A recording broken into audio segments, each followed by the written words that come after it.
Time now for our rants and raves, starting with Dan Lothian.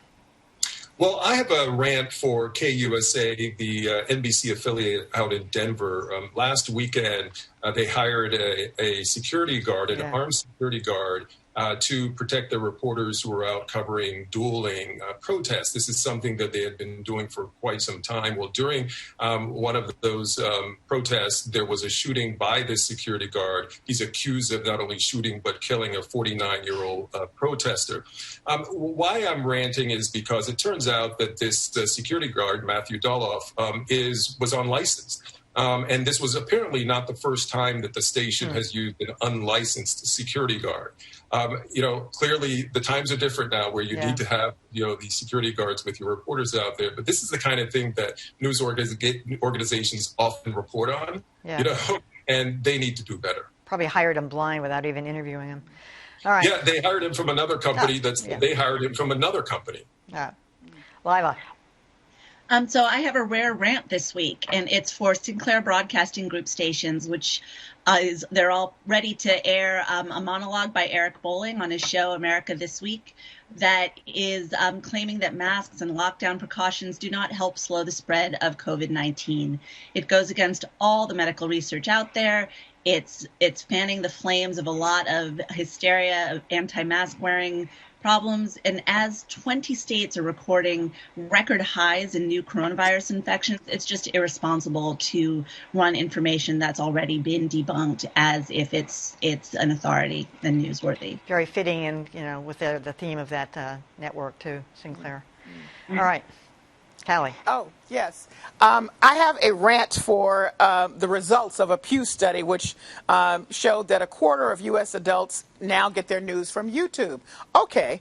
Well, they're not going to YouTube to go to any news outlets that have an external organization, such as, GBH or New York Times. They're going to, quote unquote, independent news outlets, such as Kyle Kulinski's Secular Talk channel, Mark Dice channel. Kyle is left-leaning and Mark is right-wing. I think what really is distressing me, and a big part of my rant, is that a part of this study showed that people preferred opinion and commentary rather than straight news, which is why they're going to YouTube to get their information.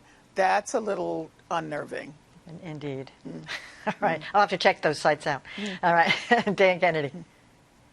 I have a rant for the New York Times, which had its fashion critic, Vanessa Friedman, write a column about Judge Amy Coney Barrett's appearance this week, what she wore, her hair.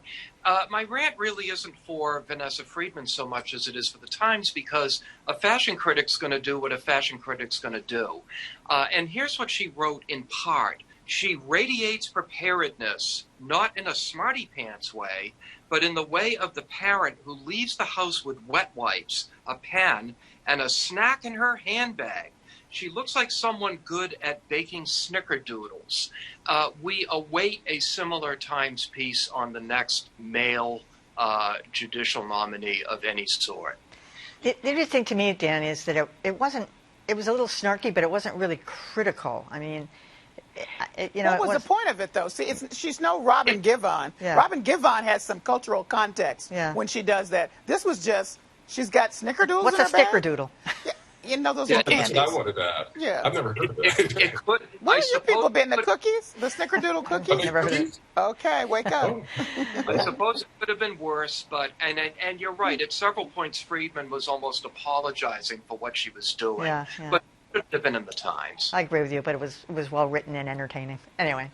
All right, and speaking of entertainment, I mean, I have to admit I was totally indulging myself this week in a story from Alaska that some of you may have heard of. I'm going to make this a rant, but really, I got really engrossed in this story about an anchor woman named Maria Athens. She was allegedly having an affair with the mayor there, Ethan Berkowitz. Something must have gone awry. Anyway, she made a phone call to him last Friday that was recorded on his home machine, basically telling that she was going to expose him as being a pedophile, et cetera, et cetera. Here is a short clip of that phone call, because most of it's unusable. It's Maria Athens from Fox ABC CW Newsnet National Alaska. I just learned you're also a pedophile and like little girls and children. And there's a website. I'm so exposing you.